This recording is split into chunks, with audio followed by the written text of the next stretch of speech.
Welcome to yet another APF Records podcast. I'm your host James Kidd, and I'm very much looking forward to getting this podcast and all the amazing bands on APF Records into your ears across the coming months of 2021 and beyond. APF Records is an independent label based in Manchester, England, housing some of the finest purveyors of heavy riffs in the UK underground heavy music scenes.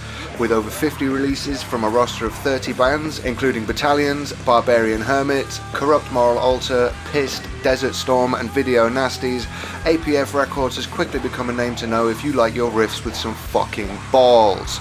Each episode will feature guests from an APF band who have an upcoming release on the label, and we'll be talking about that release, life on the road, studio stories and how they're staying sane during the pandemic. Alright, so please give a very warm APF Records podcast welcome to our special guests today. The first band ever to sign to APF Records, Under.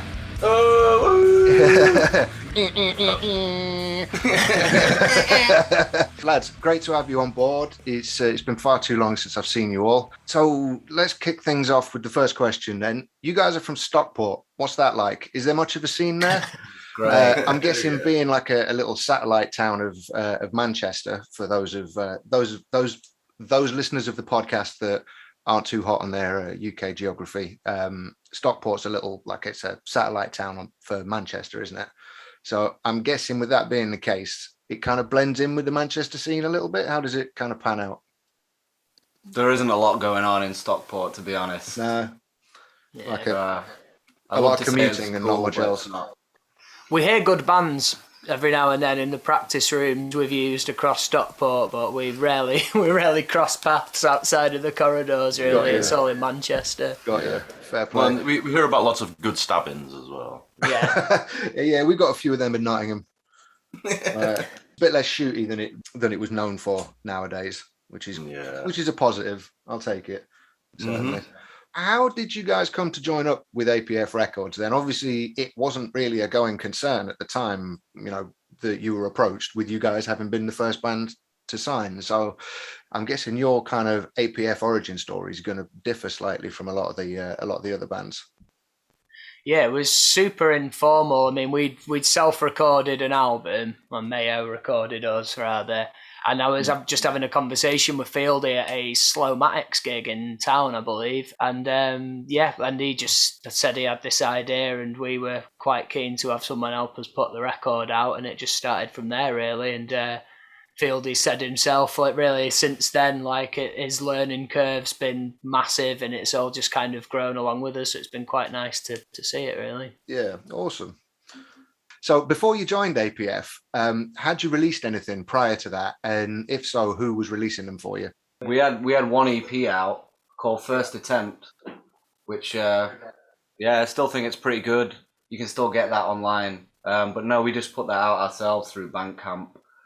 And we were just doing things ourselves for a couple of years before Fieldy took an interest. Cool. Just a little self-release then, yeah? Yeah, it's just 3 tracks. Did you do it like on was it just digi, or did you do like any other formats? We made CDs as well that we just sold at gigs, and that was about it, really. Fair play. Yeah, we were used to doing it at that point with Half Things Leaf and stuff. We pretty much always did self-promotion and self-distribution and production and stuff like that, yeah. And when Fieldy came forward and gave us an opportunity to sign us on, we were like, holy shit, yeah. like fuck yeah, absolutely. I always think bands that are like doing self-promotion and stuff like that have got like like a degree of motivation behind them. It always kind of makes you look like a better option for someone that's wanting to invest money in a band, kind of thing, because it shows you've already got a little bit of nous about you, already kind of know the ropes a little bit, sort of thing. You're passionate enough about what you're doing to be promoting it and pushing it, rather than just sitting back and going, all right, when's somebody going to come along and do this for us?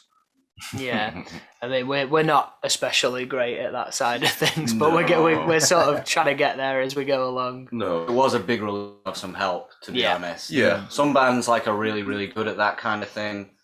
We're just sort of like musicians, we just make the thing and put it out, hoping that something's going to work. We did get a good bit of attention from that first EP. We had a lot of help and during that period as well, especially from Aiton. I don't know if anyone remembers. Oh yeah, I remember Aiton. Oh, hells. He helped us a lot during that first period, put us on a lot, supported us. Without people helping us, I don't know if we would have got anywhere, to be honest. Because a lot of bands have like that, like one member who's really good at promoting the band. I don't know. We're all like a little bit clueless in that regard. Yeah. Aiton was fundamental, really, Absolutely, in getting us like recognised, and eventually leading to the signing with Fieldy. Mate, there's a lot of bands on APF, especially like around the northwest on the Manchester scene, that say the same. Yeah. Like he was pretty tireless in his efforts. Yeah. You can't fault him for that. Yeah. Definitely. Like, what was his little catchphrase? Fucking relentless. Yeah. Again, for those of you out there listening in podcast land who may not know, Aiton was a promoter and a front man in a couple of bands on the Manchester scene who sadly passed away a couple of years ago. He's definitely left his mark on that scene with a lot of the bands, and without his input, you wouldn't be listening to a lot of these bands on APF right now. So big up, Aiton. It's a shame you ain't about anymore. So cheers to you, fella. Absolutely. Amen, brother. Tell us a little bit about the most recent release then. I know it's got an interesting title for sure. Training Resource 5. Yeah. I saw the cover and was like, scrolled past and then had to scroll back up again and went, oh, right. It is not a corporate training handout, despite our best attempts to make it look that way. So it's we had an album in mind which we're currently recording now, but obviously when COVID hit and studio availability wasn't great, we had like a weekend, didn't we, that came up and we were like, should we just go in and like bash out an EP live? And we wrote the songs. We had one song for it already, and the rest of it we just kind of wrote the week before and went in, and it was nice. It's a pretty spontaneous affair then. Yeah, which we never really do. We usually have songs around for quite a while and we're about 2 albums ahead of whatever we're recording normally, so it's really nice to just do something fresh and get it straight out while we were still into it. And I find that's often like not a problem, but certainly something that you're going to encounter if you're working quite a fair way ahead, quite a fair way into the future sort of thing. And by the time you release these songs, you might have been sat on them for a couple of years, playing them twice, 2 or 3 times a night at practice. And by the time they come out, everyone's like, yay! And you're like, let me write some new songs. Yeah, we're terrible for that, man. We move on very quickly and we write a lot. Yeah. So we're very, very ahead of ourselves. Always play That's good though, man, because it means that like if you do get into a situation where you've got stuff like COVID happening, I don't know, personal work reasons or anything like that, one of you might have to take a little hiatus for some time. You've still got stuff in the pipeline that you can kind of be firing out, keep the ball rolling whilst you're still creating stuff for further down the line, which is always a plus. I've always hated like having a gap, releasing something and then going, oh fuck, what now? Yeah. I mean, do you want to say a bit about the process of recording it and that, because it's influenced the album going forward? Yeah, I mean, there's, in terms of like science and maths, there's not much thought that goes into it in that regard. It was a bit of a crazy fucking session, to be honest with you. So I still consider myself a novice when it comes to this kind of thing. So when we just went in, we set everything up. It took us God knows how many hours, like 8 hours, 9 hours. It felt like just to be able to get ready to press record. It was a fucking nightmare. And by that point, it's your motivation's already all the time. Oh God, I hope it comes all right. But no, it went exceptionally well. Actually, exceptionally well. Good. The whole process, to the point where we've copied that again and done the same thing for this album that we're doing, because it really works for us. Because we rely on each other for timings and just for feel in general. Like dubbing stuff separately, maybe for fidelity wise and for the details, it's probably for the best. But for us as a band, we need that and a live environment. I think the EP probably captured what we sound like better than any other release, and I think it's probably because we did it live. Yeah, that's good. Yeah, and that's the other thing as well with the stuff I've produced in the past. The one thing that everyone's always said to me is that how natural it sounds, how realistic it sounds, which is Okay. always a huge fucking compliment for me, because Yeah, I definitely. need that to boost my confidence. Yeah, I mean, it's definitely a good thing when you find an engineer or a producer that can capture your sound as close to kind of what you sound like live, because that is where I notice some bands certainly fall down a little bit. You know, they might have to cheap out on the recording because of the budget, or because of what's maybe only available in their area. You know, they might be going with a guy that's not overly familiar with the sound that they're after. You know, does a good job, but it's not like a good approximation of the live sound. And you know, when you compare it on record compared to live, like there's been quite a few bands when I've gone and checked them live and been right, fuck me, straight to the merch stand, buy a CD, whack it in the CD player on the way home, and you're like, what happened here? Yeah, it happens all too frequently, isn't it? It's nice to be able to capture that, and especially for that EP as well. It was like us doing a punk album the way we saw it, or a punk EP. You know, it's like the Black Flag cover on there, and the songs are quite restrained compositionally, and it was just nice to be able to just go in and smash out a bit of a no bullshit metal record. And for anyone who doesn't know, by the way, when we first started, we wanted to be a punk band. We were supposed to be a punk band, and something went terribly wrong with that. Too much weed, man. It's slow. We smoked too much weed. It ended up really, really slow, and basically the complete polar opposite. Can confirm. Been there.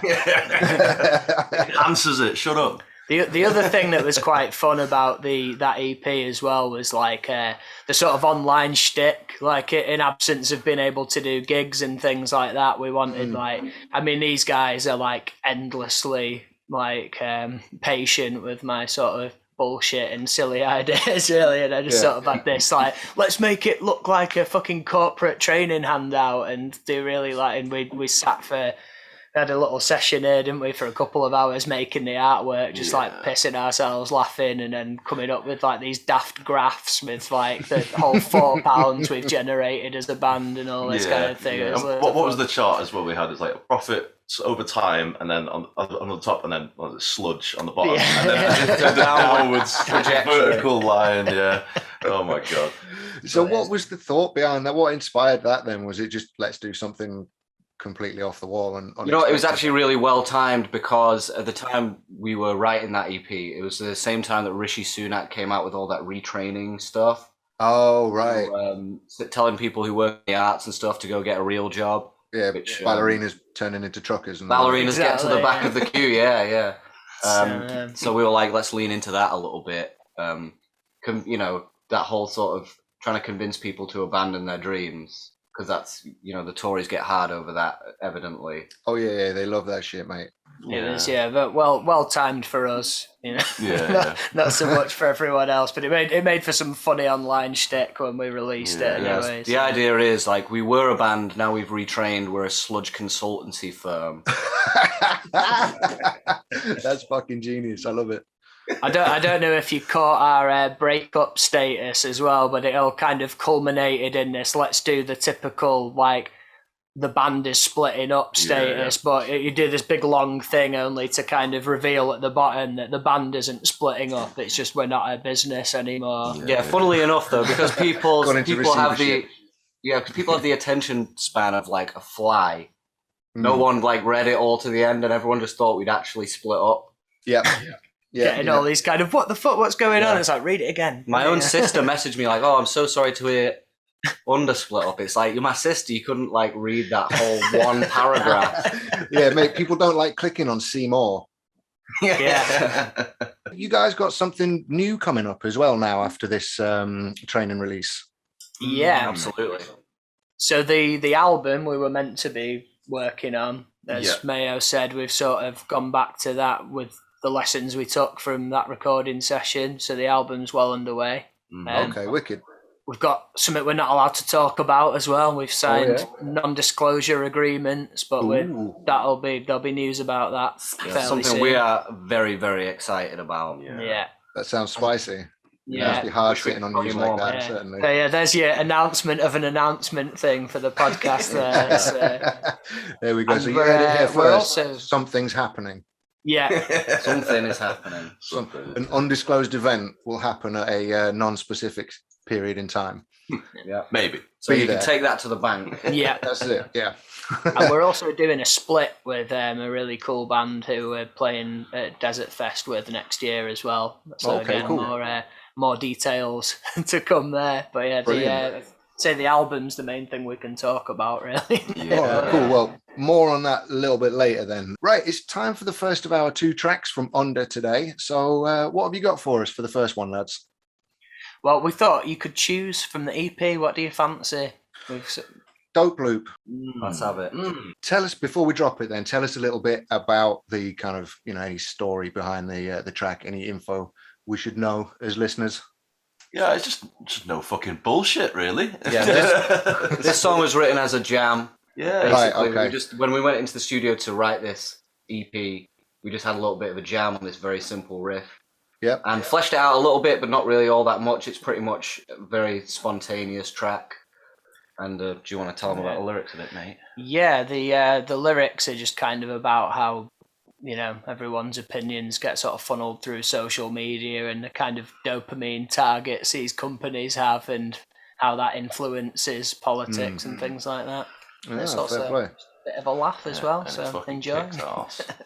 All right, Dope Loop. Let's get into it.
And we're back, and that was Under with Dope Loop from their EP release, Training Resource number 5. Where did you actually record this? So we recorded this where I work, basically. I work at Spirit Studios in Manchester, formerly known as SSR. Amazing. Just recording studio. Yep. I mean, you can find out about. I don't need to tell you much about his university and stuff, but yeah, because I work there, we virtually get free access to literally millions of pounds worth of equipment. Oh man, that's such a hookup. Yeah, which is why we choose to do it, self-producing, because we've got the facility, we've got this amazing opportunity to do all this shit. The desk is pretty rare as well, isn't it? Oh yeah, what desk have you got? Yeah, so it's just a Neve VR, Neve Legend VR. It's absolutely absurd. It had to be airlifted in. It's like, from what I understand, and it never turns off either. We're not allowed to turn it off. No, but airlifted in for real. Are you serious? Yeah, I think they took the roof off and like helicoptered it in. Or something. And then they built the studio around it. Because I know they're like pretty fucking meaty, but they sort of break down into like units of. I think it's. Well, I've seen a few Neve consoles. I don't know if it goes for the whole range or not, but a few Neve consoles that are like modular, so they'll come in like kind of blocks of like 12 channels or something like that, and you hook them up together like a fucking Duplo set. This is exactly the same, pretty much. It's 48 channels, a block of 24, master section, block of 24, patch bay, which is more than enough for us. I think we ended up running between like with everything. Oh fuck! Because I like to overproduce things. I like to build up my mixes and then kind of pick away at all the things I like. So we probably ran up like 36, 38 tracks on our live recording. I think it's always better to have stuff you can get rid of than finish tracking and wish you'd done more. Yeah, but it's also like, being a hoarder and leaving a room for 3 years, and then when you're finally open the door, it's like, shit, what have I done? What have I done? Where do I start? But like I said, I still feel I'm a novice in this kind of thing. So I overcompensate in the hopes that eventually I'll be able to streamline my process. So I know exactly what I want and what we can work with. Yeah, fair play. But yes, we just get free access there, and it's closed overnight, so we just take a residency for a weekend. Couple of nights, yeah.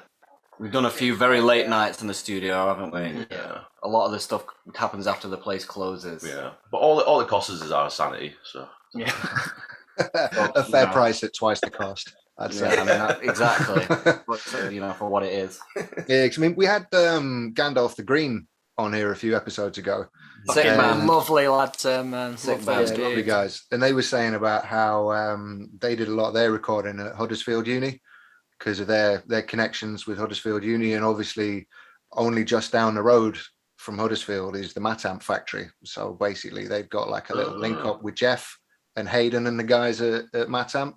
Wow. So I think there's like a good wall of Matamp heads and cabs in that uni studio. So they were just like, yep, we'll have all of that on the record, please. Let's see how many we can get running before we trip the circuit breakers. Nice. Yeah. Yeah, we it's STS which we rented off, wasn't it? Yeah. Shout out to STS for giving us our beautiful kit and the massive toms. Yeah, we rented a huge drum kit for the EP and for this record that we're making. Yeah, big toms make everything sound massive. Oh yeah, I love Tom's a good bigger than his kick. Just in real life, tom, and his real kit and his own kit. It's fucking insane. Yeah, and then just whack a D6 on it, man. Shout out to Dan Beasley. He was the one who taught us that. Dan Beasley of Cleft. He taught it to a friend of mine, and then we've used it ever since because it just gives you the serious fucking to the tom. Oh my god, it's monstrous. Yeah, the Audix D6, just whack it on the tom, low tom, that's all you need. Just loads of air. Oh mate, yeah, it's phenomenal. You'll hear it. It's all over Dope Loop. You already would have heard it, but it's all over the new album. And it just adds serious fucking bollocks, man. I can't stress enough how excited I was to try that. Pro tip. Was there anything you learned from the recording sessions and the actual releases of your previous releases that you put into use for this one that's coming up now? It's that live approach. Mayo was saying before, the results were way better than we anticipated. It was meant to just be like a quick, let's just bash out a live EP during lockdown, and the results were a lot better than we thought. So there's a bit, we've approached the core of it the same way, but there's just a lot more overdubbing for the album, and a lot more a much wider variety of sounds in on the EP and concepts and stuff. There's lots of different textures on the album. It's not going to be like the EP at all. It's a bit more cinematic in a way. There's lots and lots of. It's much more musical, less riffy. There's very, very few like riffs in it. Lots of interesting textures and musical ideas and stuff. So it wasn't quite as easy as it was doing the EP. But that approach to the core definitely came from that EP session. Yeah. And I think, you've probably had the most, haven't you? Because the only album of ours that Mayo hasn't produced was Stop Being Naive, which our friend Ryan Gamble did for us, and that guy's just fucking genius. He knew. He came to one of our practices just to hear the songs, and he'd like fill the notepad just with notes, just from listening to us in a shitty sounding practice room. And by the time we went in, it was like, I don't think there were like no hitches at all, were there? Everything was just seamless, start to finish. We went in and he gave us a breakdown. So this is what we're going to do this week. Is a full breakdown, full spreadsheet and everything, full plan. We were like, Jesus Christ, this guy's on a whole nother level. Yeah. Wow, mate. The amount of times I've been into a studio and it's like, so who are you guys? Yeah. And this guy's with a jazz band, right? Yeah. Yeah, always jazz. Jazzy, innit? Right, so aside from the D6, the Audix D6 mic that you just mentioned there, have you guys got a secret weapon that you use either live or in the studio that really helps you kind of nail your sound? Be it like a certain guitar, a pedal, a special snare, or even like a piece of outboard equipment? Yeah, like Franklin just said, the Digitech whammy we use it. Like its tracking is awful, but it just gives you, like, especially for chords, it sounds terribly digital artifacted. But what's what you hear in Becoming in Pantera? You know how he gets that dun dun dun dun. That's if you want to get horrible. Like that whole And when you hear that for the first time, you think, man, that sounds awful. Like, how could he possibly be like? It's really bitty. It's really crushy. Yeah, I'd say that's probably the first pedal I ever bought, and I absolutely swear by it. It's battered to death. I've had to repair it multiple fucking times, but yeah, that in terms of the guitar sound, that and just a good old blues driver. I don't use much else from that. In terms of recording, I kind of mess around with. I don't have a set pattern or set template really for my mics. I like to use as many as I can just to expand my own knowledge. But I would say we do have for the kick drum, for the bass drum, we use an NS10. A Yamaha NS10 speaker cone that's been reverse wired to be a microphone. Oh, right. What's known as a sub kick. So it basically, it works like a microphone, and it just, oh man, the sheer power it captures air of the bass drum. I've never heard anything so accurately replicate that live. I've seen some weird like snare drum mics before where people have taken the shell of a snare drum and mounted a shock mount for a mic. And then inside of it, and then put a mic in it. But I've not known of anyone kind of reverse wiring a speaker. That's pretty cool. Right, yeah. And I guess because of if it is the speaker that's being used as the mic, then that's a huge diaphragm. So it's going to translate into like a really big push. Honestly, I'd never record without it anymore. That's for sure. I think Ryan was the first one to really into, because he used it on the Stop Being Naive recording. And I just remember being absolutely fucking gobsmacked to the result he was able to obtain with that. And then from that, I was like, we have to fucking use this going forward. It's the kind of thing you can spend like hours in post trying to capture, and you just get it straight off the bat with that. And so, fuck the plugins, fuck all the I need a slash. Just this is nerd talk. I have nothing to contribute anyway. Yeah, I'm definitely a bit of a tech and recording nerd, so it's nice to be able to have that kind of conversation in the podcast. Yeah, we wouldn't be here if we weren't fucking nerds. No, exactly. You see my bloody room upstairs? I've got like 7 shelves worth of Mega Drive games in cases and everything. Oh, amazing. I was very blessed. I've got a rare copy of a game called a Shining Force CD for the Mega CD. It was like a birthday present. But now it goes for about 200, 250. But at the same time, I can't bring myself to take it because, nostalgically, it was there for me when I needed it. Yeah. No, I know the feeling. On to the inevitable lockdown questions then, fellas. How did you guys stay sane during the lockdown, and what non-musical shenanigans did you get up to keep yourselves entertained? Now, I know at least one of you had been doing some Muay Thai, but I can't remember which one it was. I'd seen online. Andy. Yeah, but I had to wait until lockdown had finished before I was allowed to do that. Anyway, I loved lockdown. To be honest, I thought it was great. It suited me down to the ground. It's nice to take a little break from things. To be honest with you, like with gigging, because we were doing so many gigs, they'd become like something of a banality. You don't get excited for gigs anymore. Yep. Not that we didn't enjoy them, or I'm speaking just for myself. It's not that I didn't enjoy them, but now we've come back after all that. I'm so excited to play gigs again, and it's nice to have that bit of perspective, when you get something taken away from you, and once you get it back, you appreciate it even more than you did before. Yeah, exactly. Yeah, it was nice to take a little break from things and just like take a moment. Being able to take a little really break always kind of like rejuvenates the love for stuff, doesn't it? Yeah, and makes the heart grow fond and all that. Yeah, that's right. Absolutely. And as massive nerds, naturally I'm fucking bedroom dwellers, so being able to get that, because that, yeah. So it's getting that time off. Like in my mind, it was like I'm not gonna have this time off until like die or retire. Mm-hmm. So I was like, I was just trying to because I was lucky enough to be furloughed. I wasn't. Yeah, luckily wasn't. So unfortunately, but I'm being a massive introvert and everything. Likewise, like Andy said, it kind of worked out for me. I enjoyed it. I had a lot easier time than a lot of people I know. Mm. Yeah, I'm the same. I'm a bit of a shut-in, so or at least I am these days anyway. And I didn't really do a lot different, to be completely honest with you. You know what I mean? Yeah. I went to work. I saw one or two mates virtually exclusively for that kind of period, and like the guy at the shop. And, you know what I mean? Things weren't all that different, to be fair, aside from not going to band practice. But yeah, I live with housemates, so my social requirements always met as well. So on a selfish view, it was fine. Yeah. I was good. It was a weird sort of place to be in, that, wasn't it? Because obviously you're looking at all this tragic shit happening everywhere, like on a global scale, but kind of like, selfishly kind of enjoying the sort of break from normal life and being forced to slow down, which was really good for me.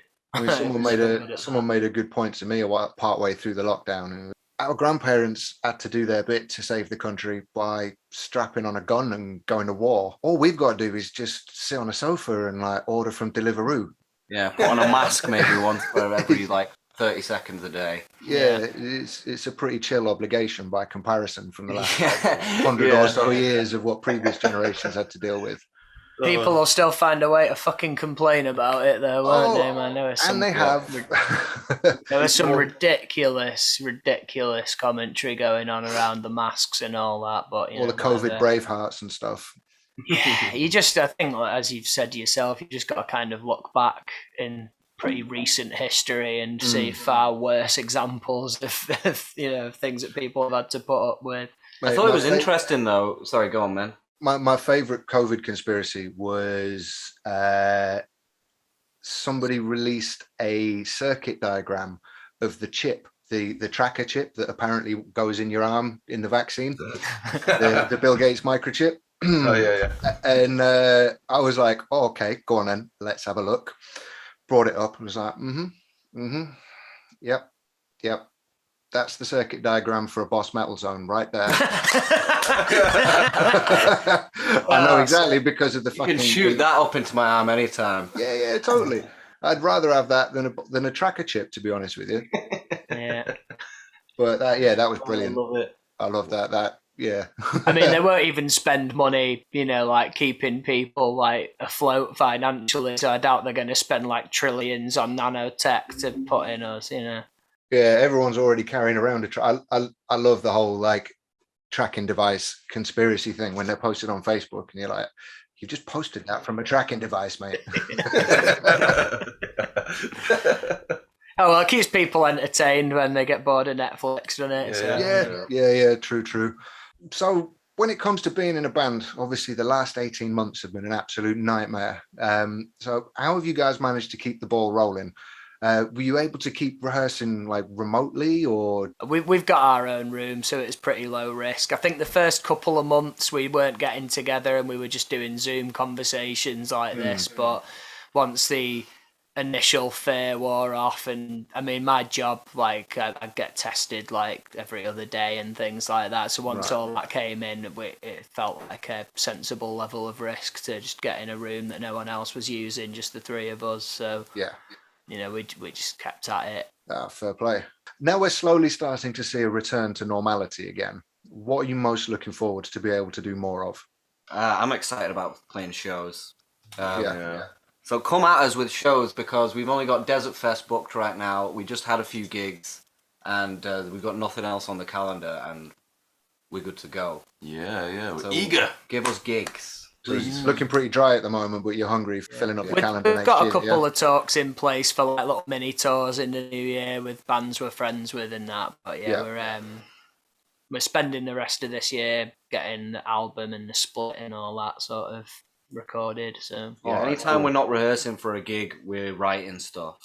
We've got loads of stuff we need to work on at the moment. All business right now. Yeah, we just have fun in practice and write stuff. Always coming out with something new. Yeah, fair play. All right, so it's time for our second track of the day then, fellas. So what have you got for us behind door number 2? Should we do the Black Flag cut there, since we never play that live? Yeah. My War. Yeah, it's a My War cover at the end of the EP that we thought, in the spirit of doing our little punk EP, we'd throw a cover in there. Yeah. As a punk band as well, yeah. Featuring lead vocals from all three of us as well. Let's check it out. My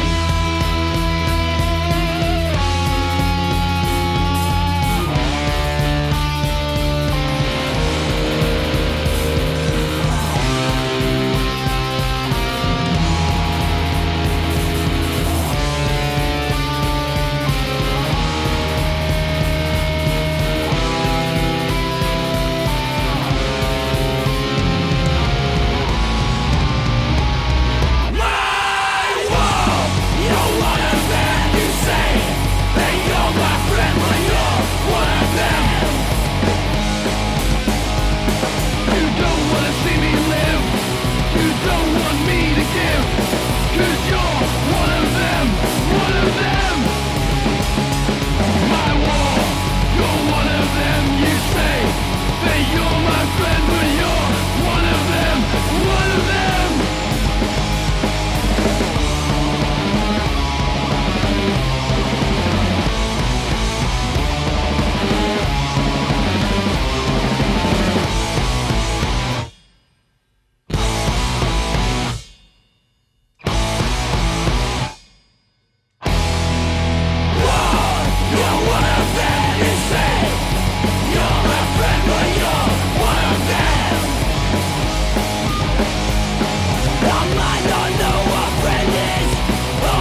we're back, and that was Under with a Black Flag cover, My War. Let's carry on with some more questions, lads. Let's get onto your record collection now. What was the first record that you guys ever owned?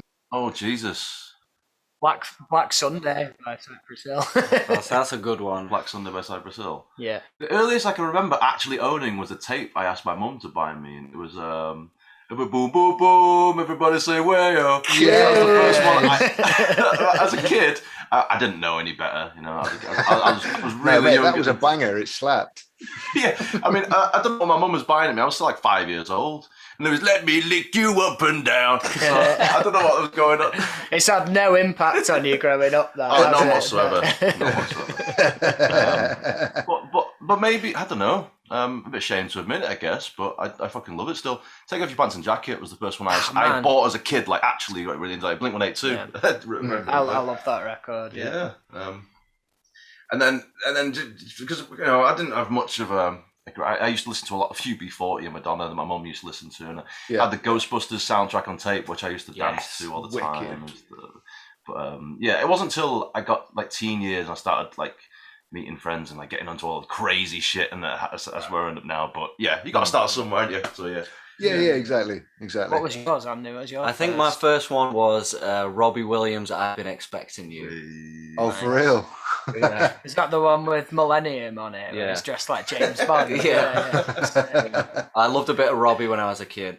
But I used to listen to all my brother's jazz records as well. Nice. Get second-hand jazz records from him. Cool. Did you have any weird gems in amongst all of that? There was this one Miles Davis record, which not a lot of people know about, which I still listen to this day, called Miles Smiles. And it was like the first modal jazz record, or one of them. I still listen to that regularly. I don't know, I didn't really understand. Obviously, I was like a kid, I didn't really understand jazz, but something about that was just like the vibe of it was awesome. And that's definitely stuck with me, that. Yeah. So that's a bit of a lesser known Miles record. I recommend people go check that out. So following on from that then, what were the first records that made you want to actually play music? That Blink 182 record Mayo mentioned was definitely one for me. I remember MTV back in the day used to do this show called The Road Home, where like a band would go back to their hometown and like go around their fucking school and shit, and it'd all culminate in like a gig in their home, like their venues that they grew up playing in. And I remember just watching this. I specifically remember that Blink 182 one of them and seeing it and thinking, shit, man, yeah, I could like be well into this. Like, and picked up a guitar that was in the corner of the room that day, and that was it really. So sound. Yeah, definitely. I bought a Muse record when I was like 13. I think it was Absolution, and I just loved the big power drumming on that. That really made me want to drum for a rock band. Yeah, Muse were like actually pretty banging when they first started out, when they were still ripping off Radiohead. Yeah, man, I still throw on one of the early records these days every now and again. The lyrics are fucking awful, but musically, the first couple of records are dead good.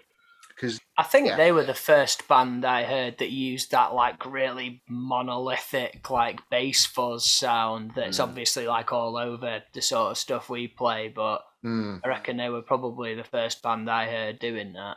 When can we expect to see you guys live? Have you got any shows coming up at the moment? I know you mentioned sort of the calendar's looking a little dry at the moment, but have you got anything on the horizon? Right now.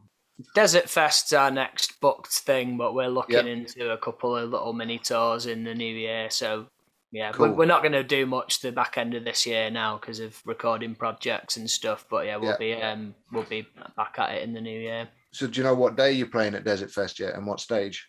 We're on the Sunday. Yeah, Sunday at the Black Heart. Oh, wicked! Yeah, so, always be a good show. Black Heart's always rammed at Desert Fest. Yeah, man. It's going to be fun. Aside from live shows and finishing up these recordings, what's next for Under? Are there any big ticks that you want to put on your bucket list? Any bands that you want to? One of them is gonna get ticked. Yeah, I really wish we could tell you more, but one of them, which is on a bucket list for all three of us personally, oh, wicked! is gonna get ticked in 2022. Like, I didn't know Cliff Richard was still touring, but I know, right? Well, it's tight. He is here first. Are there any like venues or festivals you've got your eyes on as well for sort of next year or the year after? I would love to play Arctangent at some point. It's a great festival. We're trying to, especially with I think this new album will probably be like the last sort of doom-oriented record that we'll make. Mm-hmm. We're kind of looking to expand the market a little bit to fans of more like noise and art rock and stuff like that. So the new stuff we've been writing, which isn't on the album, it's a bit more in the minimal vein of things. It's less riffy. It's a bit more, I don't know, it's like a bit more art rock. Mm. So you're stuff not like selling out and going more accessible. You're almost kind of going the other way a little bit. It is more accessible, and it isn't. It's kind of using stranger ingredients, but with a bit more of a coherent songwriting approach than what we've done in the past. Yeah, Well, it's always nice to see bands evolving as they go through their releases, because, like, it's great to hear the same like fuzzy riffs all the time, but it does start to get a little bit samey after a while, kind of thing. mate, and the rest of it. Evolve or die, basically. The genre, as a genre, it's really not the most interesting. It's great to watch live, to go to a band, to go see like bands. Like we saw Conan. We played with Conan at Revolution recently, and just nothing beats that. Just pure like loud, sludgy filth. Oh yeah, they're insane live. Yeah, but as a genre as a whole, it's just like, I don't know. It's just it's very stagnant. It's very saturated. I think like Conan have that cornered as well, don't they? They've kind of like they've done that, and then a lot of other bands try and do it and don't quite do it as well as they do. Yeah. So, mate, I've seen it's now got to the point where like Conan are such a staple, a monolith in that scene, in that world, that there's actually a Conan covers band. Really? Oh my god!